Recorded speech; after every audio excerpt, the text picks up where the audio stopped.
measure our room so that we can get the appropriate square footage for our actual equipment. So the length, we use an actual digital tape versus the manual tape because it's a little faster and easier to help us get through the process. So we're going to go to the farthest point of the room and we're going to measure the length, which is 16 foot, 11 inches. And then of course, again, the width, we're going to go to the furthest points. And that would be 12 feet, 11 inches. And then with the height, that gives us 8 foot, 5 inches.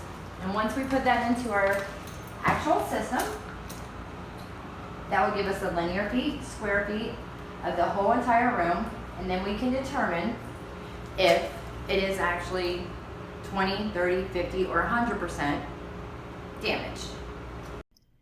So we have determined that this room has been 100% damaged by the water. We are going to go ahead and start removing the border here. As you can see, Tony has already begun that. He's taking each piece off, then hammering down the nail on the bottom of it so nobody will step on it or get hurt on the job.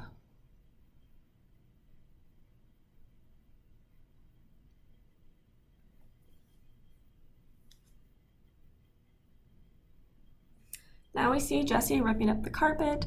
The pad in this instance is actually falling apart because the basement had been so damaged by the sump pump overflowing, so we are just going to go ahead and throw that pad away. And then some of the stairwell has also been damaged by the water, so we're going to cut out a piece of the carpet there that had been damaged. So this is the beginning stages of a water job. Thank you for being here today, and we'll see you next Tuesday.